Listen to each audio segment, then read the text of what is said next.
What's up, everybody? Thanks for clicking this video. Thanks for tuning in. My name is Simon Hill. I'm a Black American from Louisiana. I've been traveling around the world for the past few years, documenting my experiences about what it's like to be Black abroad in different places, and also talking about anti-Blackness and white supremacy wherever it appears, anywhere on the planet, because it is the most pernicious, malicious, evil form of an ideology that ever existed, and it needs to be eradicated. So let's start. We're going to build real heavy today, talking about Canada. And I always start one of these live streams with a map whenever I'm talking about a country or a place, because unfortunately, many people in the world do not know geography.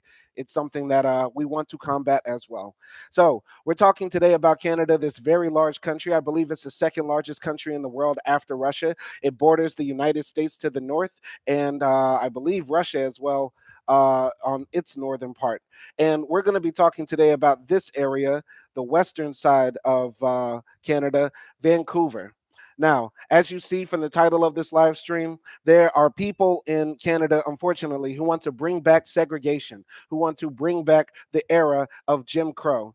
And the area where this happened is this small city right here, Port Coquitlam. And Port Coquitlam is only a few, I believe, minutes away from Vancouver, I believe the third largest city in Canada. So let's get to it. I'm sure people have seen signs like this before. This sign is from Jim Crow era America.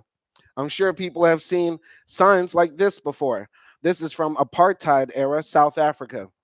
And I'm sure you are not surprised at all to see a sign like this in 2023 in Canada. This is a post from Black Vancouver. This is their Instagram. All the links for all the articles we will be reading today will be in the description. So check that out. This post on Instagram says, "Look, a whites only sign has been spotted by a bus stop in Port Coquitlam, which says the following." Let's read it. Let's read it. Let's zoom in. So, whites only, moms and tots. Are you looking for somewhere your children can play with others that look like them? Are they tired of being a minority in their schools or daycares?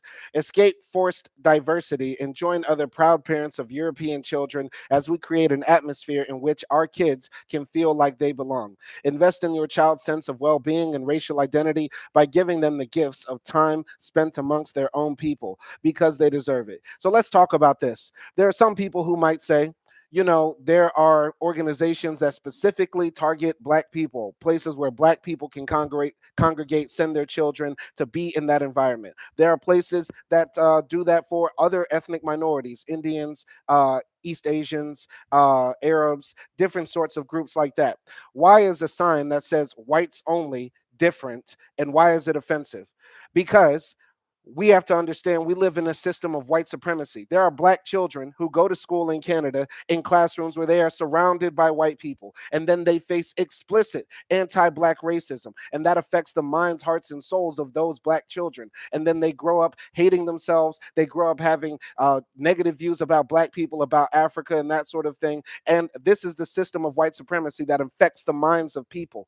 White people don't have to go through that. If there is a white kid who is a minority in some school in Canada, which I highly doubt, because even though Canada has a large immigrant population that is non-white, I'm pretty sure that the classrooms are not just filled up of brown and Black people and that sort of thing. But even if it was, those children are still being educated and taught the values of white supremacy. They're still being taught that European colonialism and expansion was a good thing. They're still being taught that European societies have the highest culture, highest level of civilization. They're still being taught that their countries that their parents came from or that they came from are backwards and that sort of thing.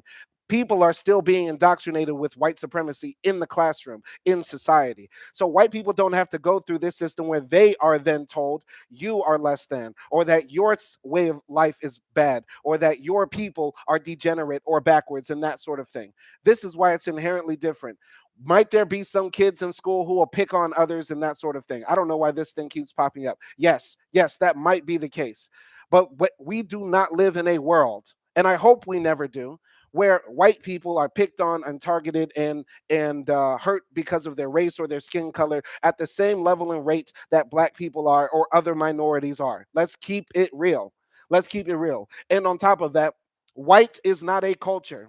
White is not a civilization. White is a social construct. We have to keep this clear. If this was a group targeting Swedish children or French children or, I don't know, Spanish children, people that are actually from Spain or that sort of thing, Italians or that sort of thing, that would make sense. But to say that you're going to congregate around whiteness does not make sense, because whiteness is inherently an idea that is anti-black. They created whiteness during the time of history when slavery existed.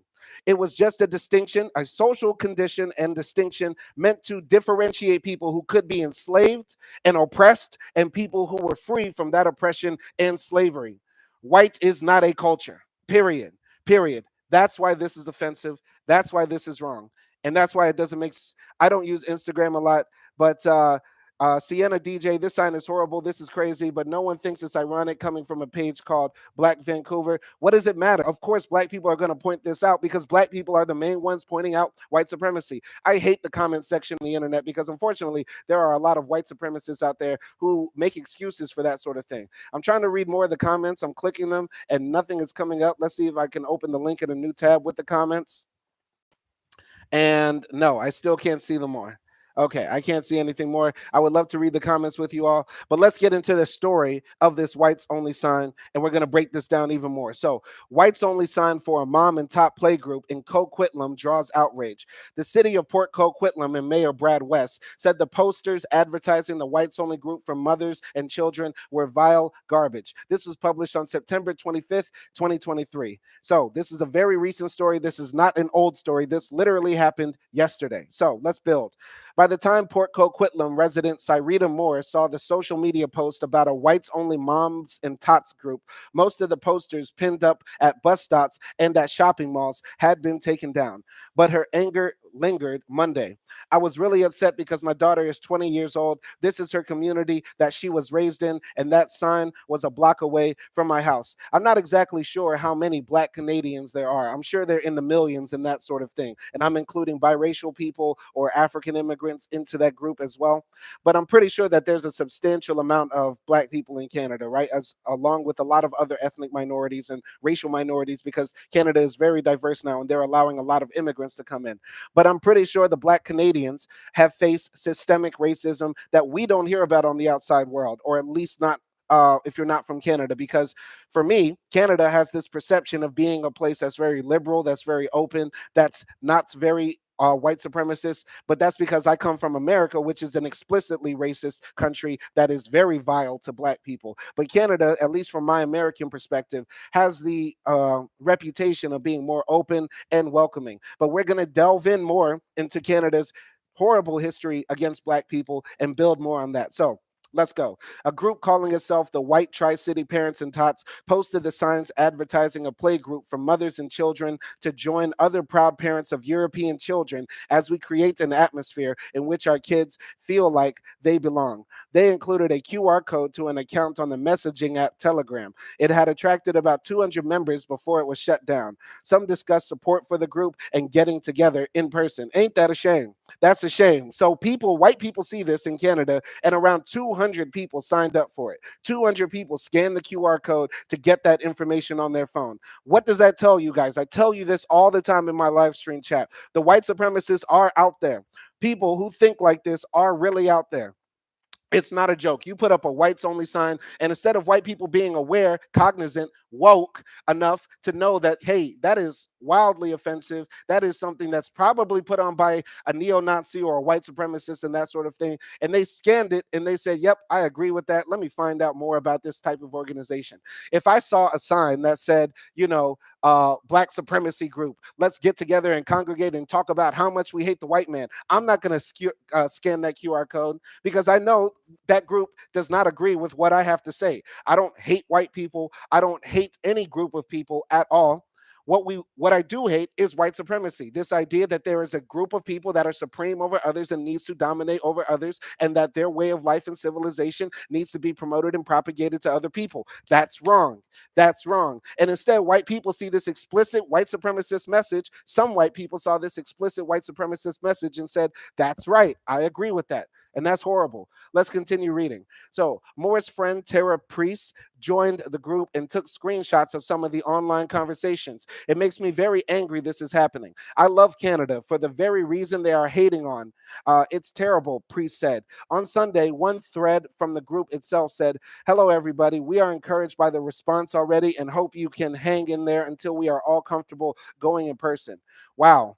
Moore said she initially thought it might just be one person, just one jerk out there stirring the pot, causing division. I took the time to look deeper. My friend took the time to add herself to the page, and this is organized. This is structured. This took some time and effort. Now let's think about this. If we have this sign, whites only, mom and tots, they're trying to get young people into this sort of ideology. Let's be real. At the whites only mom and tots event, what are they going to be telling their children? That we need to treat everybody with respect and dignity and not judge people by the color of their skin? Or do you think they're going to be telling these kids, hey, white is right, white is beautiful, you need to be around other white people, we are the masters of civilization, we are the best race of people, and that sort of thing? Of course, that's what they're going to be indoctrinating their kids with. See, I'm so sick of people attacking like the a certain community that they think are indoctrinating their kids. Meanwhile, we live under a system of white supremacy where everybody is indoctrinated with this belief that white is right and that white civilization is the best sort of civilization and we need to copy that. And that's, of course, what they're trying to indoctrinate into the next generation. I've said this time and time again, time and time again. White supremacy is not going to die just when the old people pass on, because the white supremacists are just like Islamic terrorists. The white supremacists are just like any sort of ideology, like fascists or Nazis or that sort of thing, or communist. Any sort of ideology can pass on to the next generation and radicalize the next generation. And what we are witnessing time and time again, if the shooters in Jacksonville and Buffalo didn't show you, or the shooter in South Carolina that walked into that church and killed those 9 black people, if this isn't showing you that the next generation of young people in a certain community are being indoctrinated with white supremacist ideology, I don't know what will. I tell you this all the time. The younger generation is not becoming less racist because the older generation of white supremacists are staying on code and doing their job of making sure the next generation knows that they need to practice. They need to practice the evil ideology that they did before, because they are insistent on survival. The white supremacists believe that white people can only continue to exist if they continue to oppress all other groups of people, because they can't live in coexistence with us and stay in perpetuity. They don't believe that they have enough, amazingly enough, people who think that they're so intelligent, smart, and better than other races or groups of people don't believe that they can continue to exist and compete and live amongst us and still exist. That's the sort of paranoia that lives in the mind of the white supremacists, and that's where they continue to indoctrinate their next generation. So let's read on. So, Moore said that as a black housing advocate and parent of a young athlete who faced racism as she pursued national level competition, she knows this exists. But to see it like this is different. In a joint statement about what it described as a hate motivated incident, the city of Port Coquitlam and Mayor Brad West said the posters advertising a whites only group for mothers and children were vile garbage. As soon as it was brought to our attention, bylaw officers immediately searched the area and all bus stops, but no signs were present. Perhaps removed by someone else in the community, said the statement. Very good, very good. I'm pretty sure that it was a black person or a visible ethnic minority, as the Canadians like to say, visible minority, right? So, yeah, I'm pretty sure it was a person with some guts who had nothing to lose and was like, I don't care what happens, I'm taking down this sign. And yeah, so shout out to that person. And yeah, let's continue reading. So this is from the mayor, Brad West, regarding a racist sign in our city. As soon as it was brought to our attention, bylaw officers immediately searched the area and all bus stops, but no signs were present, perhaps being removed by someone else. This vile garbage isn't welcome in our community or anywhere else. I'm going to say this one more time in the live stream, because I know people are either going to jump in now, watch this on the playback, or they're not listening, because unfortunately on YouTube, a lot of people don't listen. And that's the most frustrating part about being the type of content creator that I am. I'm providing a lot of information, a lot of game, and people aren't really listening. Why is this sign bad? A whites only sign is bad. A black only sign, which I don't even think they would be put that way, but a black only sign, or a sign that's targeting a certain demographic of black people, why is that not as bad? because Black Americans and Black Canadians, people that have been there for generations, the people that have helped build that country, the people that were brought there from slavery, have some sort of cohesive culture that binds us together and some sort of cohesive experience that binds us together. These groups that we form as Black people or other minorities in countries that are majority white are meant to foster some community to bolster us against, to bogard us against the constant barrage of white supremacist messaging that we get. There's a reason why young Jewish kids get sent off to those camps in the summer with other Jewish kids that their parents organize, and then they go there and do activities, play games, get to meet and congregate with other Jewish people because they get to foster some sort of community because they are very small and they're constantly surrounded by people that do not share their religion and beliefs. White people in Canada, in the United States, all over Europe, and in the majority of the world, dominate society, dominate wealth,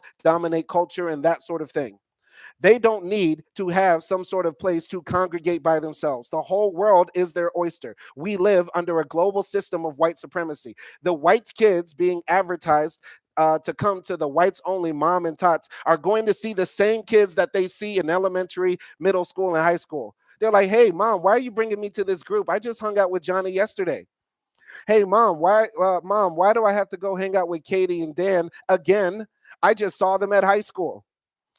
These kids are not being ostracized from society.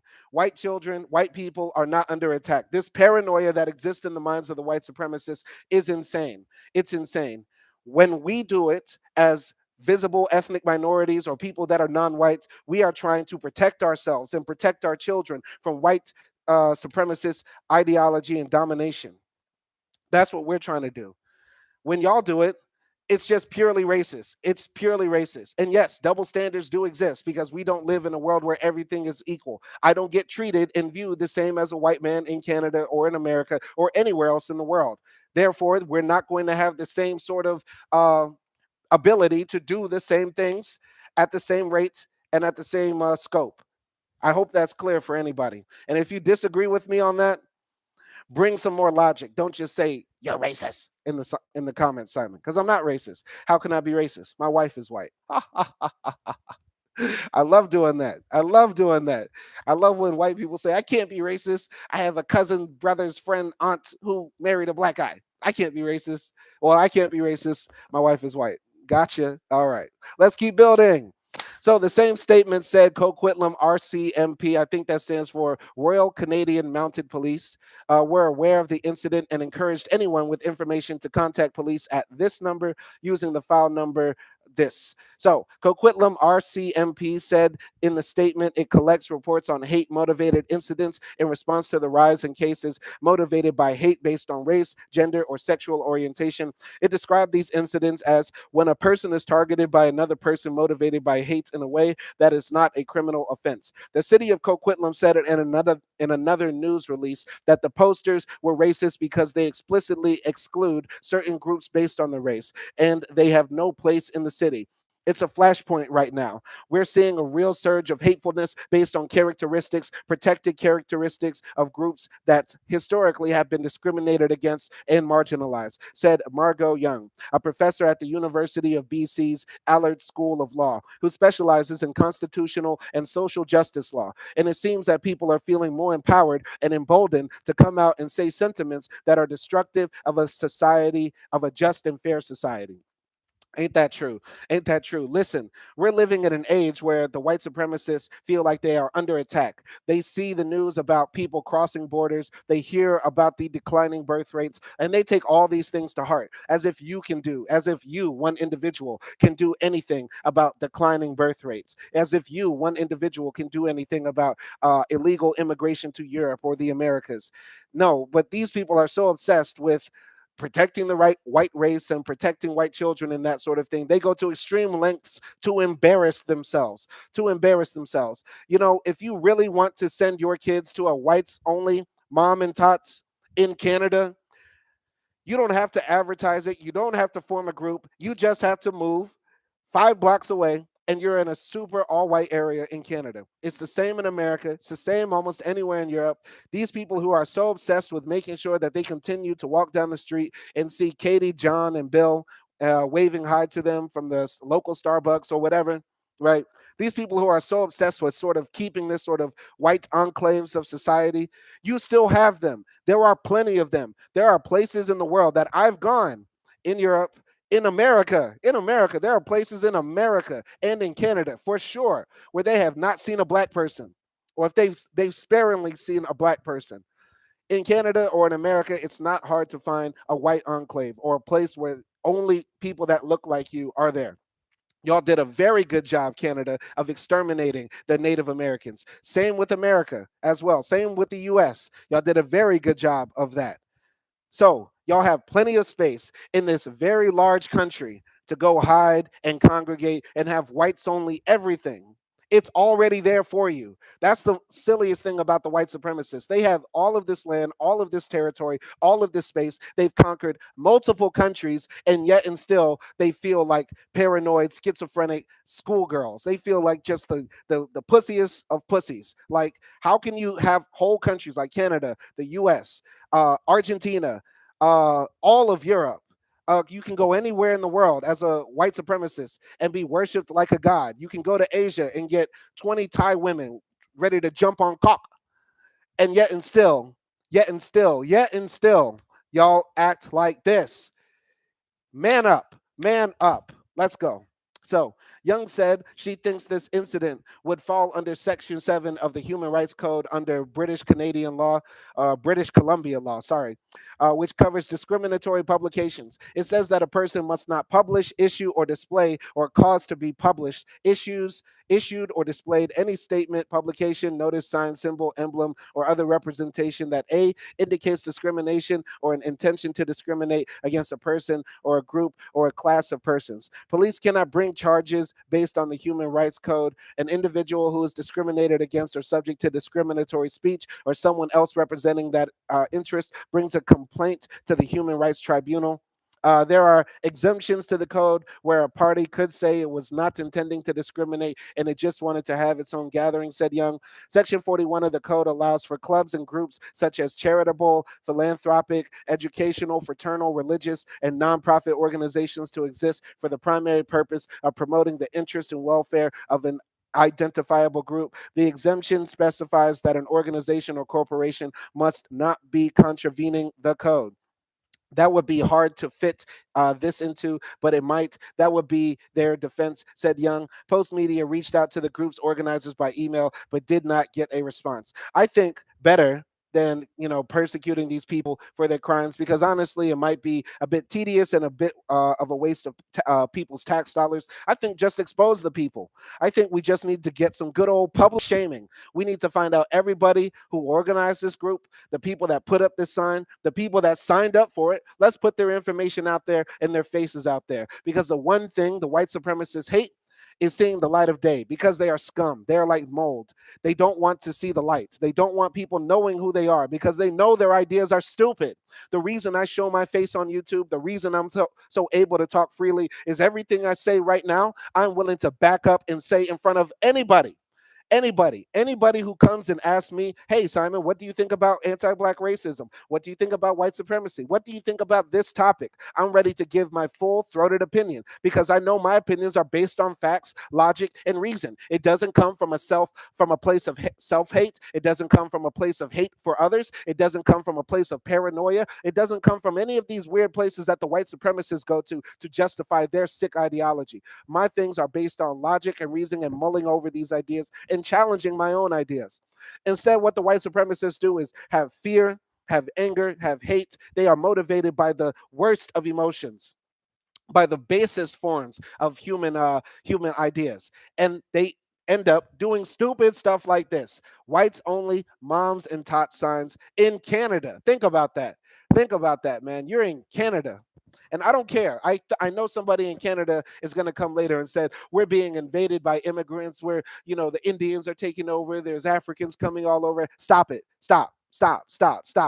It's Canada, bro. It's Canada. Number one, y'all control the country, y'all control the economy, y'all control that society. It's the great white north. Canada is a hella white country, and I don't care how many Indians y'all let in, it will still, unfortunately, be a society where y'all can still dictate because y'all have the precedence over them. You get what I'm saying here? But let's go here. Canada, like I said earlier, has a reputation for being a place that's very welcoming for Black people. It's a more liberal America, in a sense, from the outside looking in. I've never been to Canada and that sort of thing. And I don't think I can actually go to Canada because I actually was on probation for a few years for a charge I got. So I don't know if I can go. Let's find that out. So, but also, in Black American thought, we think of Canada as a place for freedom. Many people who escaped slavery in the United States ran to Canada because they abolished slavery before the U.S. But let's go into the history. And by the way, let's take a quick water break.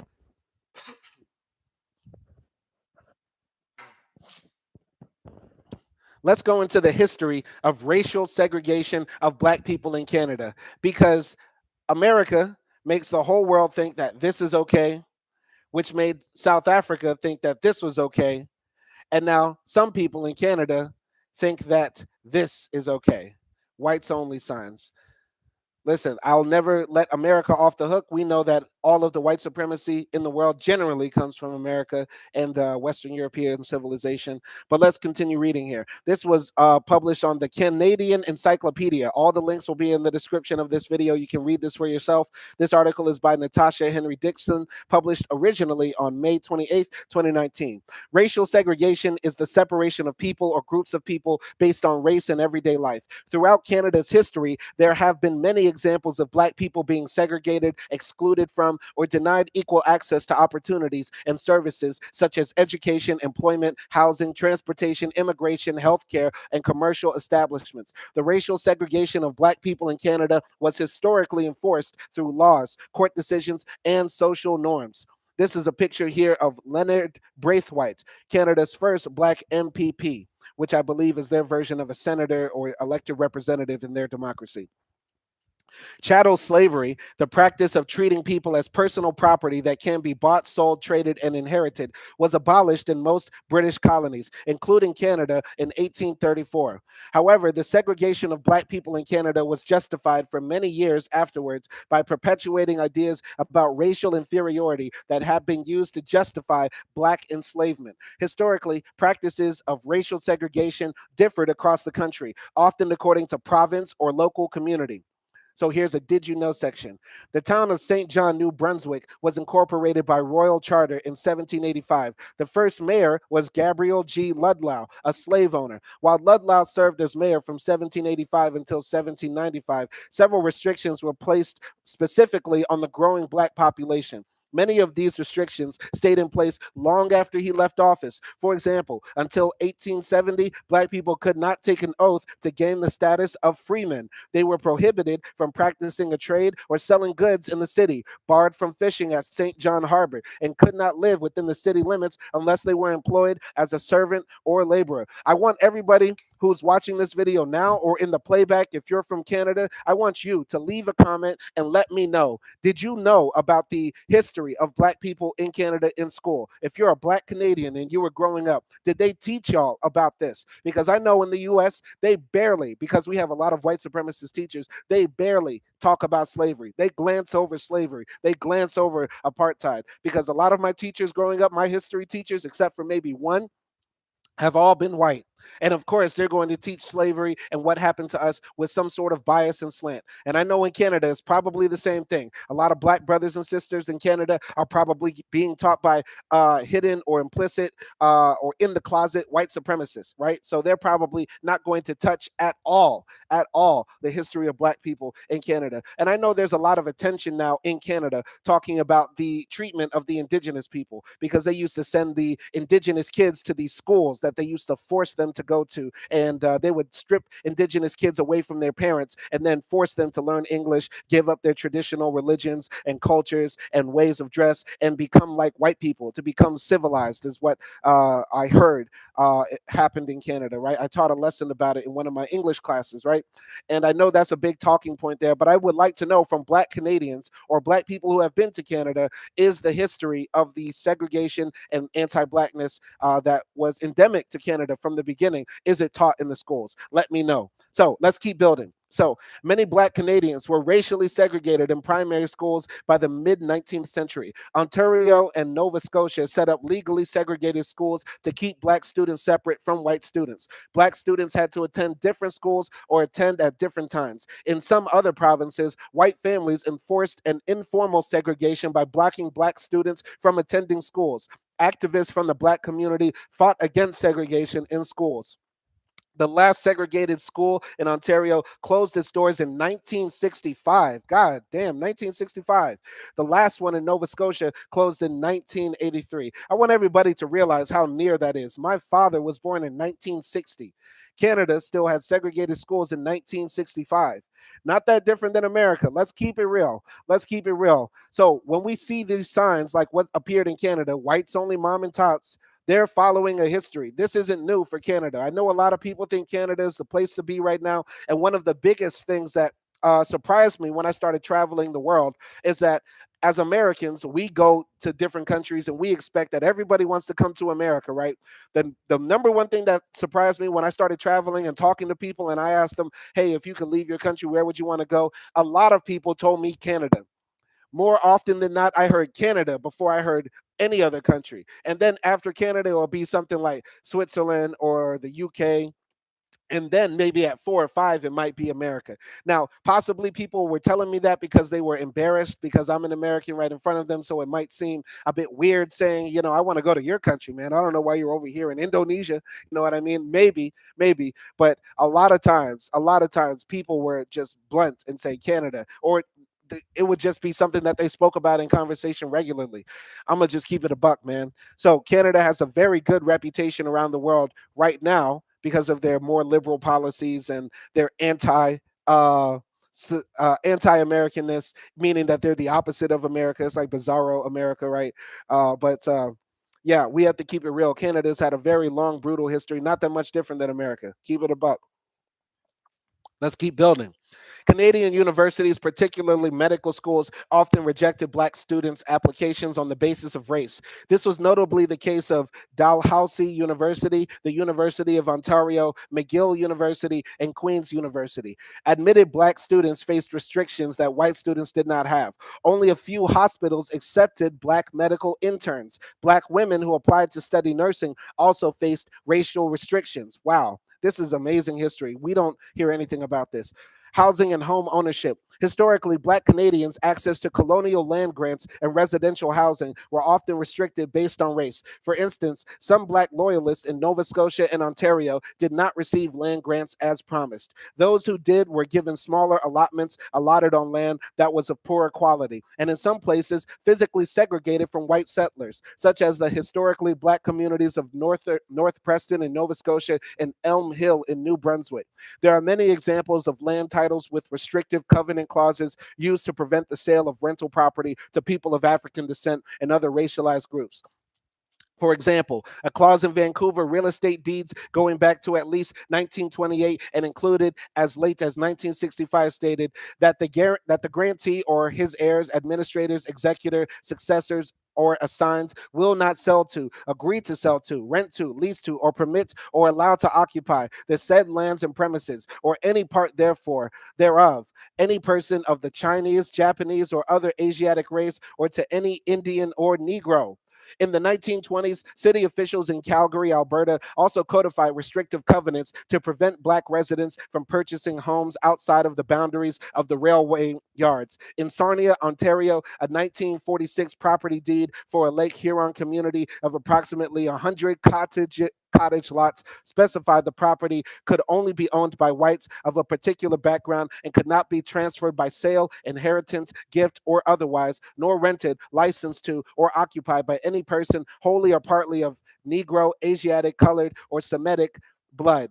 Wow. So a lot of people, a lot of white people like to say, racism was a long time ago and my parents never owned slaves, or, my parents came here in 1946 and that sort of thing. People have to understand countries like Canada and America made it so that land, property, wealth could only be inherited and gained by white people for a very, very long time.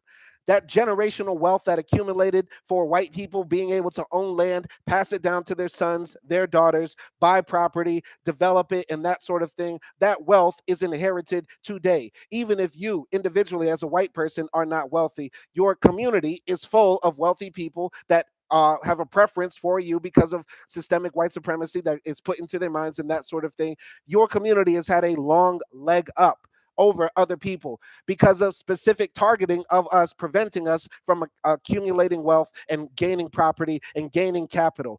Having money in a capitalist world is just as important as having rights, political or social rights. Having money probably is more important, honestly, because with money you can make the world move and that sort of thing. So with this, so when people say this, in Canada, I'm sure there's going to be some white people that say, I can't be racist and my family can't be racist. We didn't inherit anything that profited us, that made us profitable, or that made my generation or family benefit from the racism that happened in the past. Yes, y'all did. Y'all were able to accumulate wealth and power for years. And that's why this sign that appears in Canada right now, whites only, moms and tots, is stupid. It's so stupid to see the white supremacists do stuff like this with all the power and prestige you were able to build up. Let's go. So, we're reading more about the history of Canada's racial segregation for anybody who's coming in late. We're doing this because there was a whites only sign. There was a whites only sign posted near Vancouver, Canada. So, there are some examples of blacks being routinely turned away when seeking rental accommodations based on their race. This meant they often had limited options in terms of where they could live. Over time, the systemic discrimination has resulted in the heavy concentration of black residents in some neighborhoods in major urban centers in Canada, such as Little Burgundy and Montreal. Employment and trade unions. Racial segregation practices have also extended to many areas of employment in Canada. Black men and women were historically relegated to the service sectors: barbers, waiters, janitors, sleeping car porters, general laborers, domestic servants, waitresses, laundresses, regardless of their educational attainment. White business owners and even provincial and federal government agencies did not traditionally hire or promote black people. When the Labor government took hold in Canada near the end of the 19th century, workers began organizing and forming trade unions with the aim of improving the working conditions and quality of life for employees. However, black workers were systemically denied membership to these unions, and workers' protections was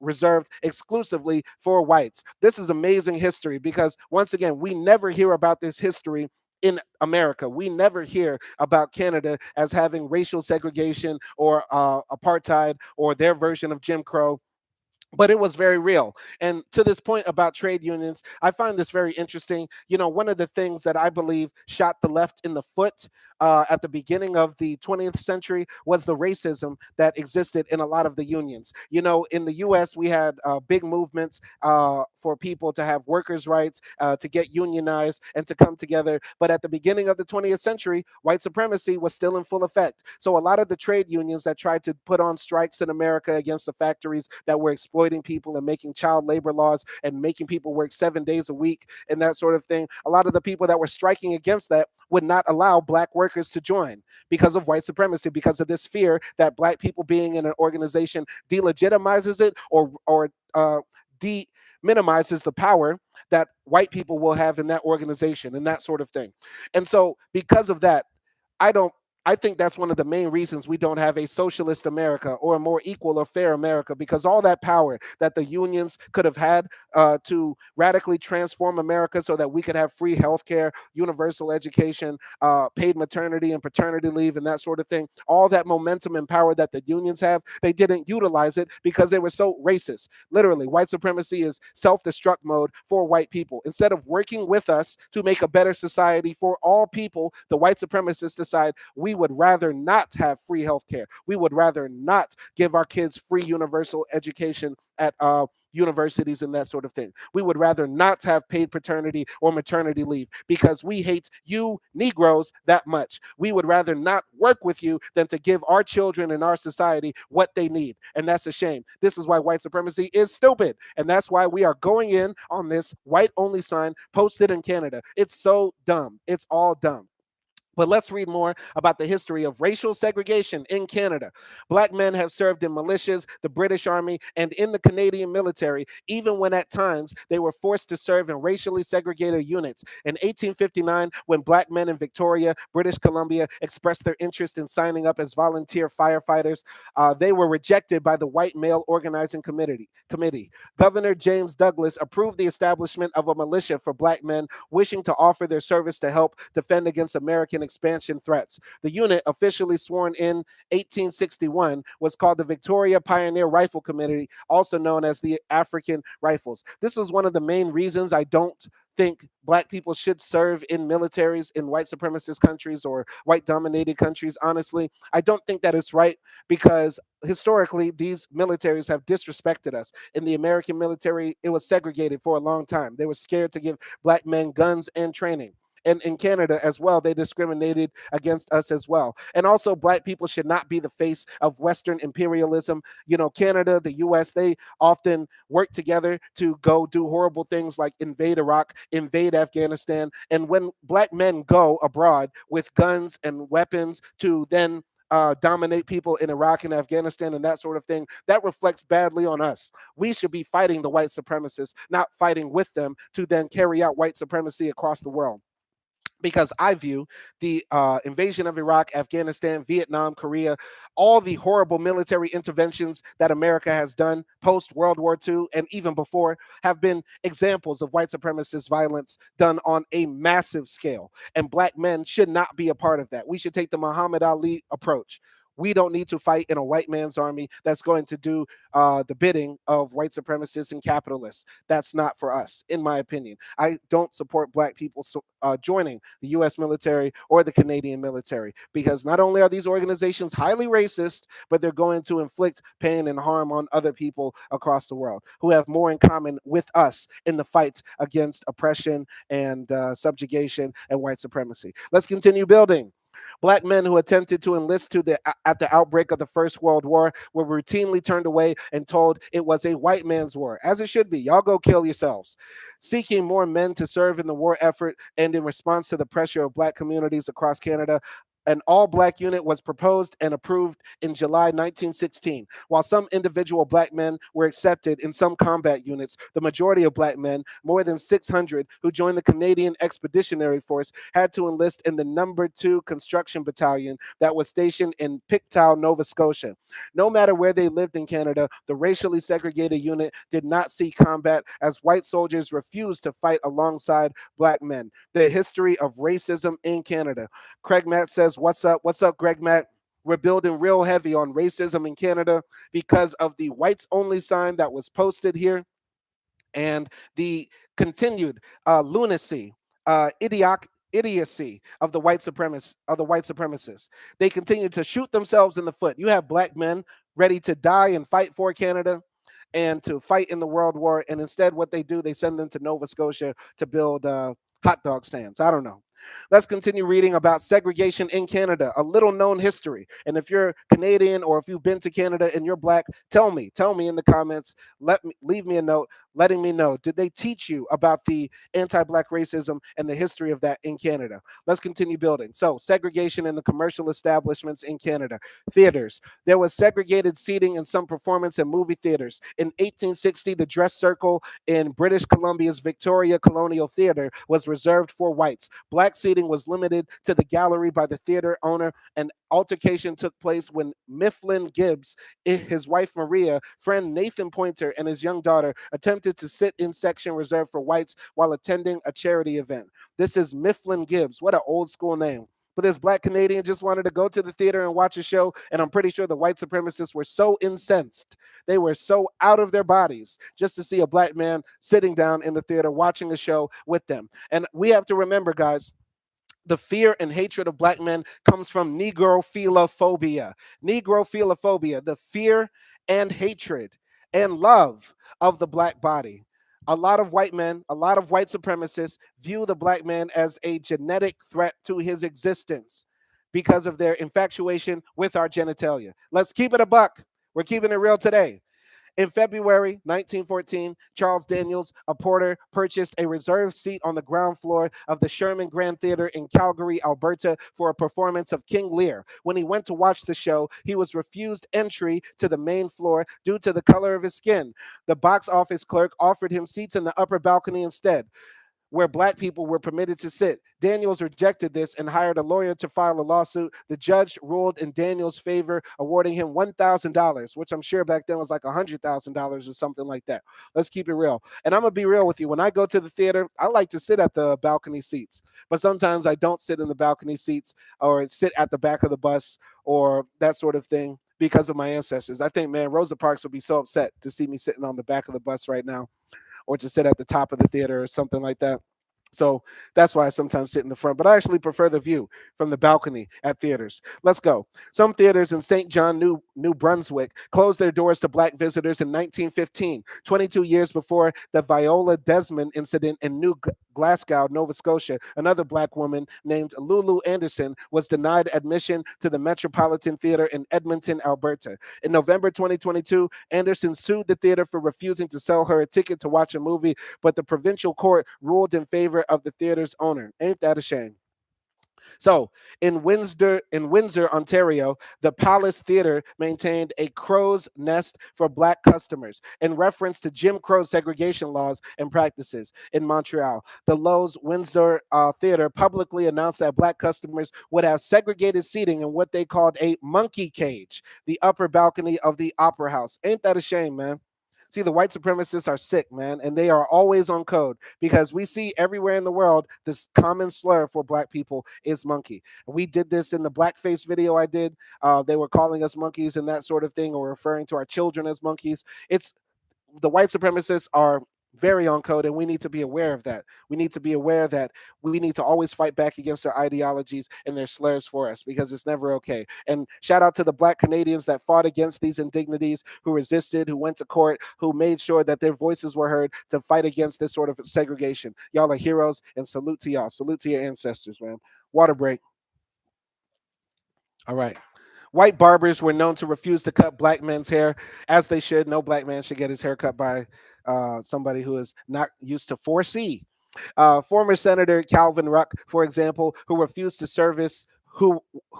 refused service in Shearwater, Nova Scotia barbershop.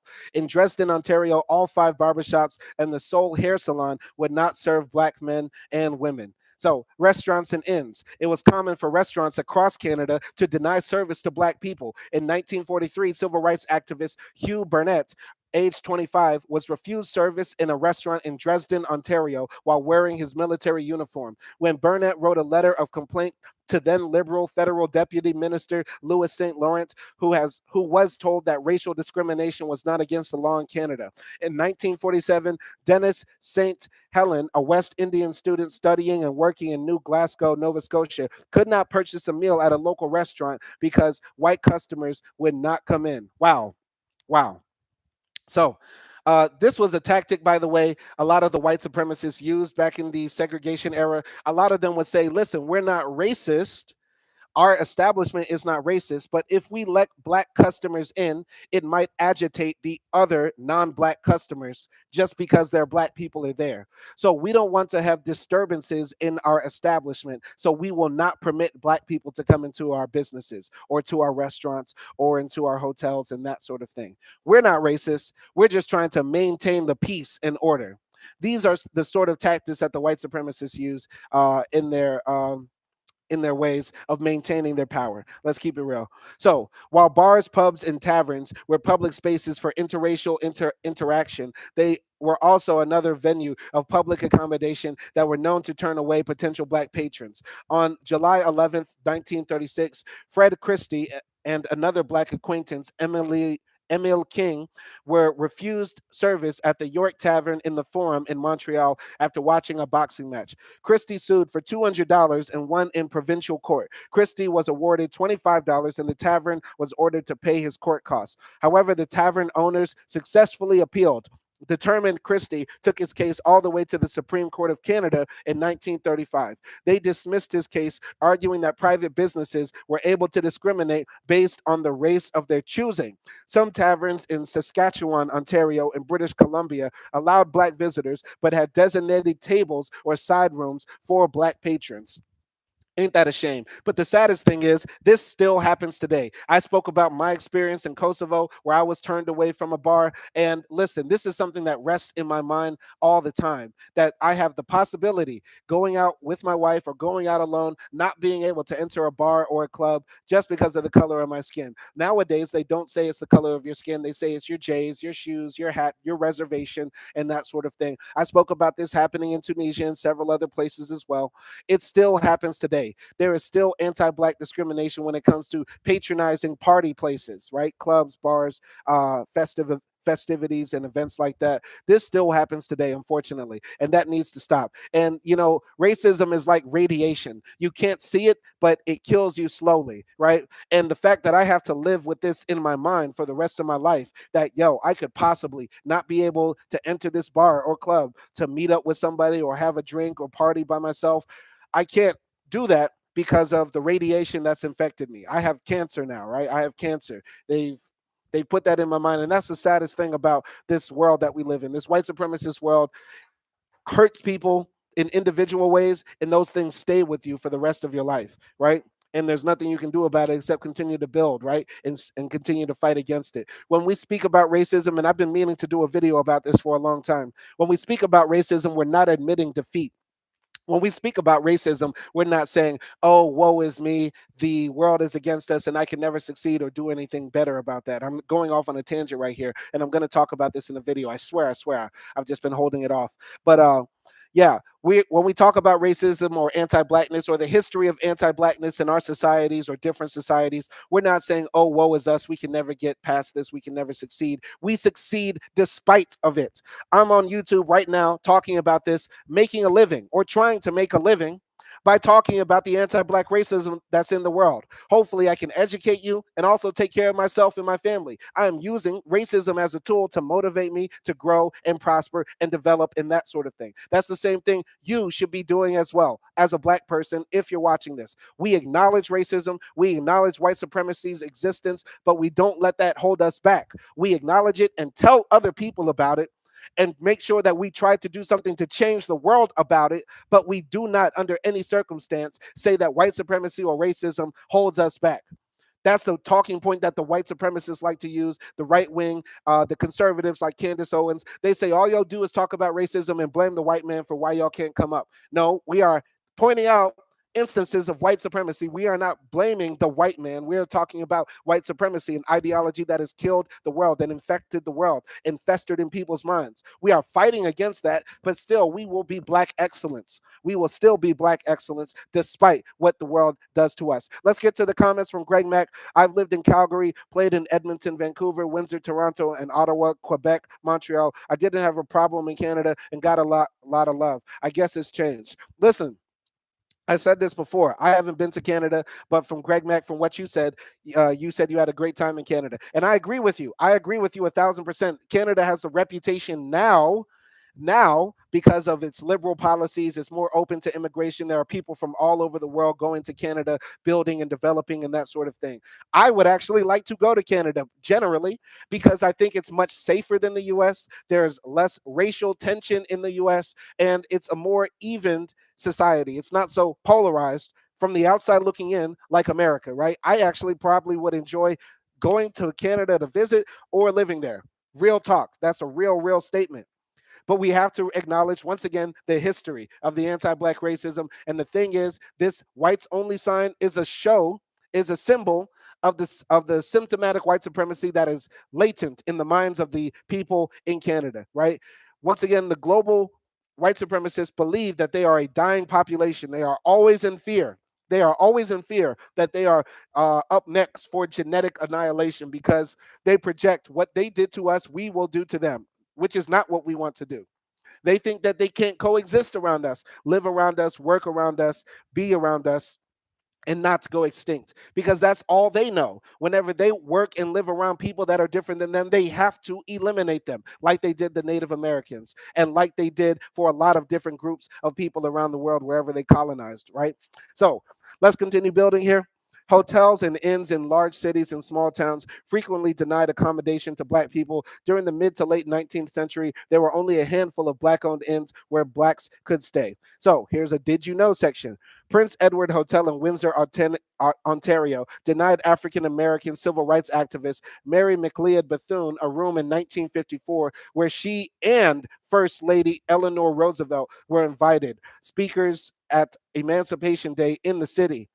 Roosevelt was offered a room, but in the end, they both opted to lodge in Detroit, Michigan, for the night instead. Think about how crazy that is. A Black woman is walking into a hotel in Canada with the First Lady of the United States, the wife of the President of the United States. And Canada was so racist in 1954, they wouldn't let this Black woman who was a partner with the First Lady of the United States into a hotel. Think about that. How crazy is that? How crazy is that, man? That's like next level racism. They don't care who you are. The white supremacists stay on code. They don't care who you are. They will give you your Negro wake up call at any time in any place. There is no protection. There is no complexion in our section that is protection. Let's keep it real. We have to remember that we have no friends. Black people have no friends in the fight against white supremacy, because no group is more committed to fighting white supremacy than us. None. Period. And no group is always going to go out on a limb to defend us or fight with us against white supremacy. The first lady didn't raise a fit. She just said, "Well, let's go to Detroit. They got better food anyway." Let's keep it a buck, man. We have to remember this. So, between 1949 and 1967, there were no Canadian entries in the American published Green Book.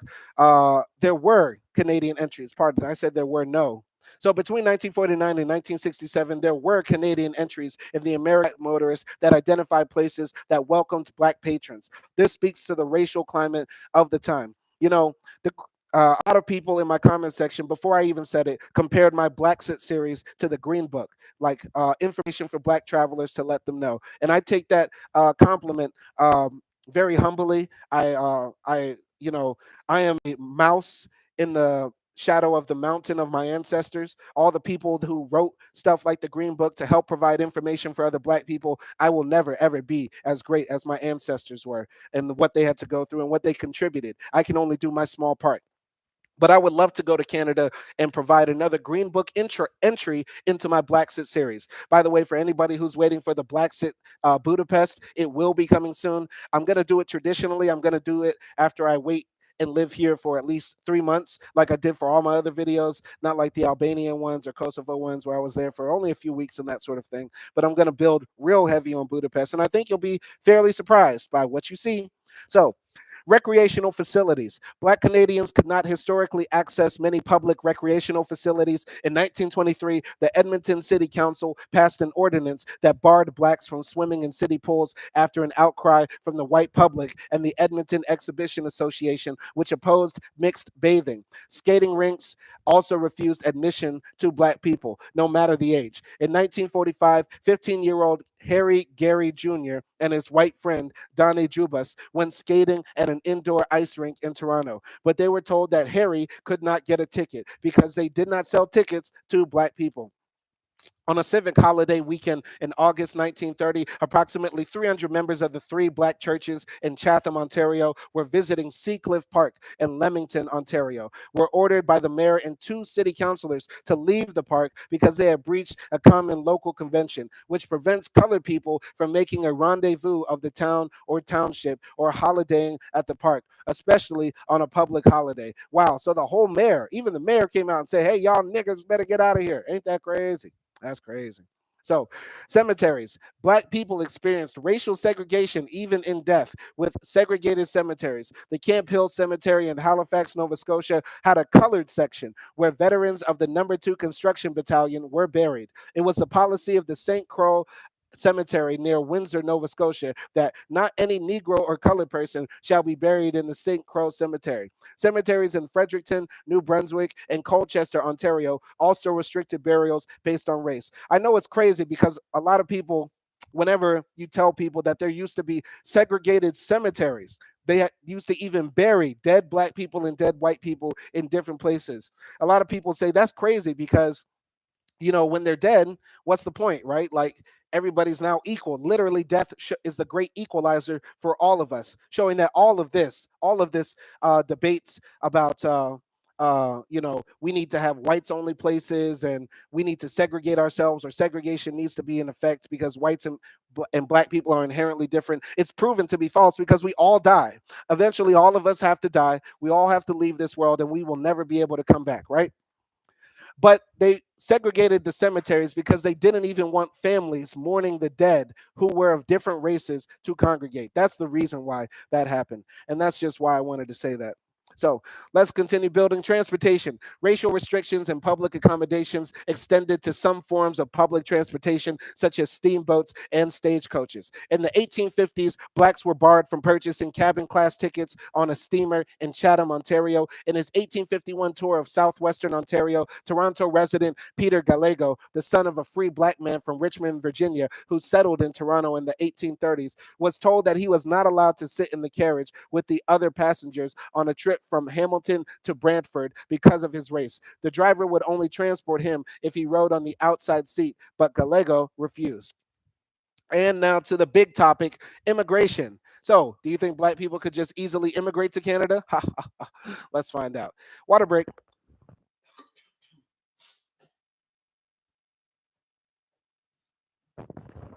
So, the turn of the 20th century, whites only immigration policies, practices, and restrictions were intended to keep black and other non white people out. The federal government mandated racial discrimination with the aim of keeping Canada British and Anglophone. Section 38 of the 1910 Immigration Act permitted the government to prohibit the entry of immigrants belonging to any race deemed unsuited to the climates or requirements of Canada, or of immigrants of any specified class, occupation, or character. These increased discrepanatory powers were in response to the vigorous campaigning of white men and women to ban any further black immigration. Those campaigning included the Edmonton Board of Trade, the Orange Lodge, and the Edmonton chapter of the Order of the Daughters of the Empire, which petitioned Immigration Minister Frank Oliver concerning the influx of Negroes from Oklahoma. In 1911, the federal Liberal government under Prime Minister Wilfred Laurier drafted an order in council, a legal order to be declared by the Governor General, that would ban Black Americans from coming in for 1 year. Ain't that a shame? We never did nothing to nobody. While the order was not officially declared, the combined efforts effectively halted black immigration into the prairies by 1912. Some politicians instigated and endorsed anti-black discrimination. In 1911, William Thorburn, the conservative member for the Ontario riding of Lanark North, said in the House of Commons, "Let us preserve for the sons of Canada the lands they propose to give to niggers." Yes, in the House of Commons, the conservative member in 1911 said, "Let's not give the land to the niggers. Let's not give it to the negroes." Anyway, that's crazy, man. It's hard to read these stories, man, because it's breaking my heart. I love Canada. But see, now I know where Drake gets it from. If y'all remember, I posted a shorts on my channel a few days ago about Drake. He has a lyric in one of his songs, "Put you in whips and chains like American slaves," something like that, right? And yeah, that's highly offensive. But now I know where Drake gets it from. Maybe it runs in his blood, man. His mama's from Canada, and even though she's Jewish, she might have some of that, that cracker in it. Let's keep it real. So, Black Canadians have a history of challenging racist laws and discriminatory practices. Many have fought over the years for desegregation and an increase in rights and freedoms in public spaces. Members of Black communities across the country held meetings and demonstrations, circulated petitions, lobbied politicians, refused to send their children to segregated schools, brought their children to white schools to force admission, sent delegations to government leaders, conducted direct action, civil rights testing and sit-ins, and published articles and letters to the editor in Black and mainstream newspapers. They filed lawsuits and appeals and organized funding support for people who took their causes to the courts. Black men and women formed organizations to collectively campaign for change and equal access in education, housing, and employment. Bravo, bravo. Always fighting back against the racists in power. So, did you know there are many examples of community based organizations established by Black Canadians to resist racism and fight for racial equality and social change? They include the National Unity Association of Dresden, Ontario, the Black United Front in Nova Scotia, branches of the Associations for the Advancement of Colored People, the Colored Political and Protective Association of Montreal, the South Essex Citizens Advancement Association in Ontario, branches of the Universal Negro Improvement Association, UNIA, across Canada, and the Black Youth Organization. Shout out to all of those organizations if they're doing work advocating for our people, fighting against white supremacy, and hoping to create a better society for all people. Let's go. Many individuals are recognized for challenging anti Black racism. Bromley Armstrong's long record of activism included testing the Fair Accommodation Practices Act of 1954, Ontario's new legislation against discrimination. Armstrong and fellow activists of diverse backgrounds visited restaurants in Dresden, Ontario that continued to refuse service to non white customers and applied to landlords in Toronto who turned away Black and other realized renters. I got to keep it real. I've been seeing Dresden, Ontario pop up a lot. Dresden might be the Mississippi of Canada because I'm hearing this name, Dresden, Ontario, Dresden, Ontario. Is this where all the racist stuff happened in Canada? No, I'm joking. I know it's been spread out because we've been talking about all these different places in Canada, but this place seems to be popping up a lot. And by the way, for people like Bramley Armstrong who go places to test the, effectiveness of laws, I see myself a lot of the times when I do my Black Sit series as continuing that, because in the civil rights era, right, when they passed the laws that said schools are desegregated, businesses can no longer discriminate on race, when they passed these laws, a lot of Black people had to look at each other, draw straws, and say, all right, bro, who's going to be the first one to try to go into that all white fast food joint? All right, man. So, which one of y'all is brave enough to, send your kids to that all-white school where they said they want to lynch all the niggers that come in there? I mean, which one is y'all brave enough?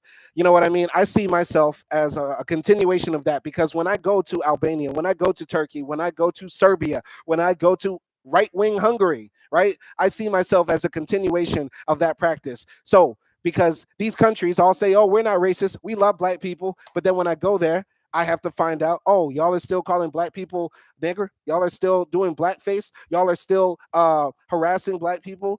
Y'all are still discriminating against interracial couples. Y'all are still doing all this. Okay, let's talk about it now. Let's put that in the green book. You get what I'm saying? I see myself as a part of, testing the waters, finding out what's really happening out there in the world for our people, because the world will tell us one thing, but then in actuality, we see the other thing. So let's continue building. So Armstrong and fellow activists of diverse backgrounds visited restaurants in Dresden, Ontario that continued to refuse service to non-white customers and applied to landlords in Toronto who turned away Black and other racialized renters. In Edmonton, Ted King challenged racial segregation in his role as the president of the AAACP. In 1959, he spearheaded a lawsuit against the Barclay Motel because the owner informed him that we don't allow colored people here.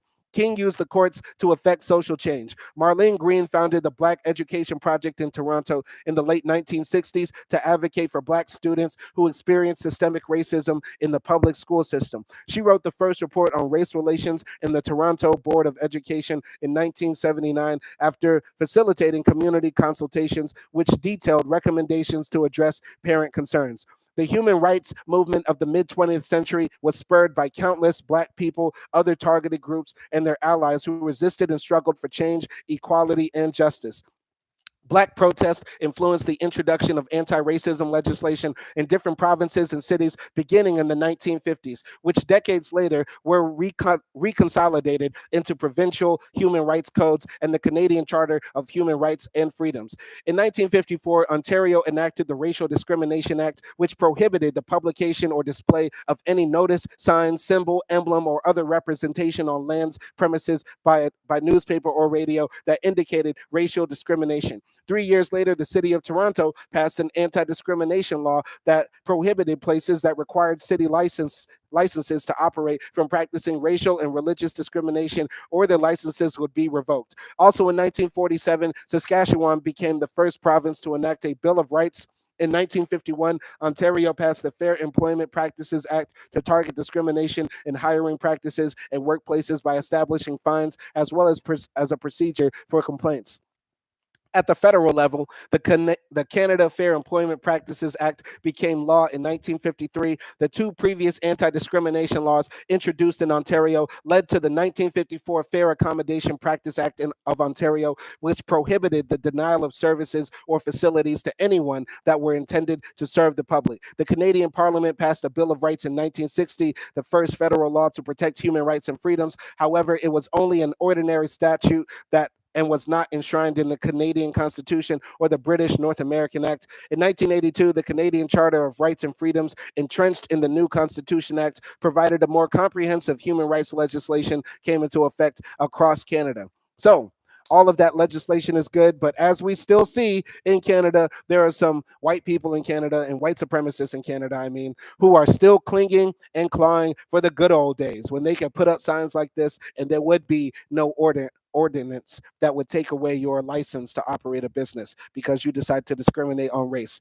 Yes, this is still happening in Canada. There are people that want that to come back, but we will always fight back against that. So, conclusion: racial segregation laws and common social practices have historically limited the freedoms of Black and British subjects and later Black Canadian citizens. They impose second-class citizenship on Black Canadians while simultaneously giving white Canadians access to aspects of citizenship reserved only for them. So this is a very, very, very dope article. I really love this article. I think this is the official encyclopedia of Canada. And in America, we don't have anything like this because we like to sweep everything under the rug. So in conclusion, what did we learn from today's video? What did we learn? We learned that Canada has had a very long history of anti-Blackness, that the people in Coquitlam near Vancouver did react positively. At least the authorities, the mayor said that they're going to investigate this. There are some people that want to put hate crimes up against the people who put up this whites only sign in advertisement for white people in Vancouver.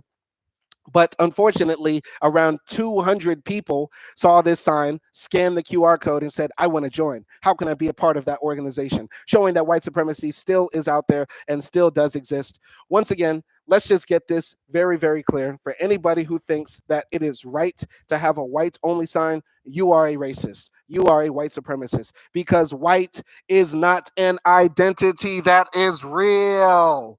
We have to keep it real. White is an identity that is about exclusion and oppression. If white was real, how come before the age of European expansion and colonialism, there was no such thing as whiteness? There was French people, there were Spanish people, there were Italians, there were Germans, there were Polish people, and they all hated each other. In European history, they all hated each other. And even now, as you're walking around in Europe, I'm in Europe right now in Budapest, and a lot of people hate other people who are just right across the border. The Serbs hate the Croats, the Italians hate the Spanish, whatever.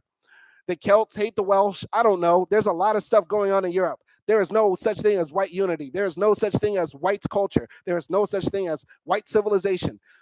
When these people say whites only, they are talking about indoctrinating the next generation of people to see themselves as exclusionary, privileged, and oppress other people. Point blank, period.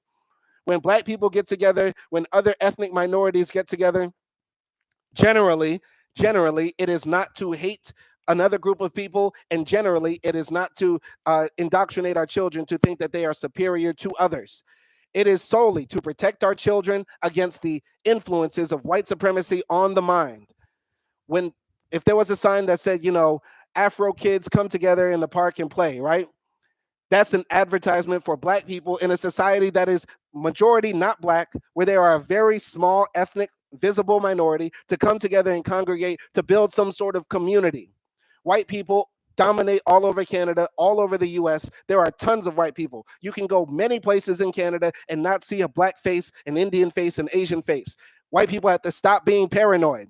Just because y'all have to live in the cities that have all the economic opportunity in the world, like Vancouver, like Toronto, like New York, like Chicago, like London, like Paris, like any of the major metropolitan cities in the world, these are the major economic places of the world, and so everybody in the world is going to be there. Unfortunately, a lot of the places in the world that are the economic engines are only powerful because of the history of colonialism and oppression that was done on the third world. So if you don't want black people in Paris, if you don't want Asian people in Vancouver, if you don't want Indians in London, how about y'all stop raping the third world for its wealth? How about y'all stop going to Africa and taking all of the gold? How about y'all stop going to India and exploiting its people? How about y'all stop going to Asia and carpet bombing them and leaving their countries destitute and poor? How about y'all stop doing that and y'all will stop having immigrants to the countries? Let's keep it real. The white supremacists are paranoid all the time when they have no reason to be. The world is their oyster. They have everything they need. And there are places all over Canada where there are white only places. Y'all can go there. Nobody is stopping y'all. But they insist on having enclaves and excluding themselves because they want to indoctrinate the next generation of people to hate. There is no way there's a whites only mom and tots group and they're sitting there talking about, so what do you think about Black Lives Matter? Do you think it's great? I think it's great. I think we should have equality for everybody. No, at the whites only mom and tots group, they're saying racial slurs, they're teaching their children all sorts of negative things. That is definitely what is going to go down. That's definitely what's going to go down. And let's keep it a buck. Let's keep it a buck. Let's test this idea. At the whites only mom and tots group, if my wife and I show up, right?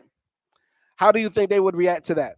Or if a black kid who is half white shows up, right?